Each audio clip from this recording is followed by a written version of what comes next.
WAV and MP3 are popular file formats for digital audio that professional content creators, YouTubers, and podcasters will work with all the time throughout their production and post-production workflows. But this raises several questions around the characteristics, benefits, and trade-offs of choosing one of these formats over another, and then at different phases of your workflow. The format of these files that contain the audio that we've worked really hard to capture in studio quality, it has effects and impacts on both your listeners' playback quality and on your experience in your editing workflow. For example, you record in a professional studio environment with a fancy microphone, and then you save it as an MP3 audio file. You are opting to reduce quality by saving much less of that audio data than your microphone is capable of capturing, but you're doing that in favor of smaller file sizes.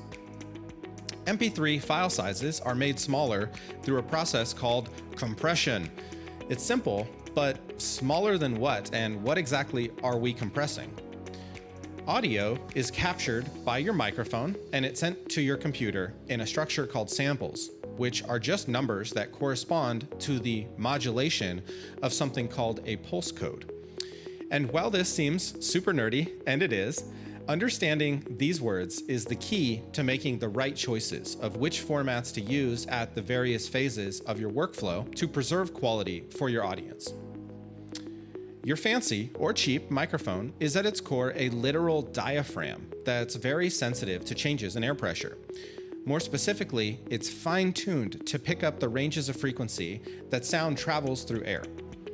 And when you speak into your microphone, your voice literally moves the air between your mouth and that diaphragm, which your microphone then measures as a number, making it digital, and it provides that to your computer.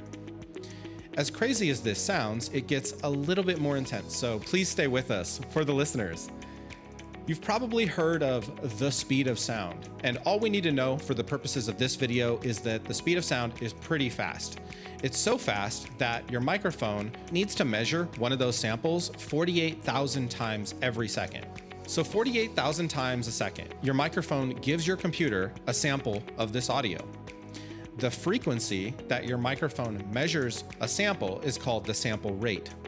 100 sample is called a hertz, Hz, and 1,000 samples is called kilohertz, or KHZ. Numbers. So our sample rate is 48 kilohertz, and this matters because it's higher than what human ears can hear, which is something called the Nyquist rate. It's crazy cool, but wait a second. WTF is a pulse code, and why does it modulate? A pulse code modulation, or PCM for short, is the number that your microphone captures and provides as its measurement for each of those audio samples to your computer. How precise those numbers are the precision of each measurement is called its bit depth. Or, put yet another way, how many decimal places are each of these numbers? That's the depth of our bit. Apple calls this the bits per sample. You've probably seen images of sounds, like here's a good one.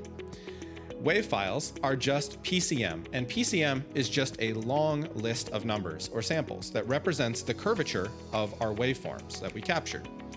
Waveforms are just line graphs, like a normal, boring high school Excel line graph. And while in this much less sexy photo, the x-axis is time, our sample rate, and the y-axis is each of those samples, or our PCM data. Thanks to all of these numbers, audio quality is measurable, removing the guesswork when choosing between low quality and high quality. Say we have a WAV file that sample rate is 48 kilohertz and the bit depth is 16. Therefore, the amount of precision of our audio data surpasses the range of human hearing, good for us in editing. WAV format audio files containing PCM are sometimes called raw and uncompressed. In contrast, audio files in MP3 format are compressed versions of that same PCM data, and it's the process of this compression that's responsible for the reduction in file size and quality. Compression literally removes data to reduce file size, but it does so in very clever ways that try to only reduce the qualities where our listeners, they're going to hear it less. Because WAV files are uncompressed, the waveforms are visualized as a very smooth line because there is a lot of very precise data. But because MP3 files are compressed, the waveforms are visualized as a less smooth, jagged, or haggard line because there is less data overall, and each data is less precise of a number. Wikipedia says, quote, "The MP3 lossy audio data compression algorithm takes advantage of a perceptual limitation of human hearing called auditory masking.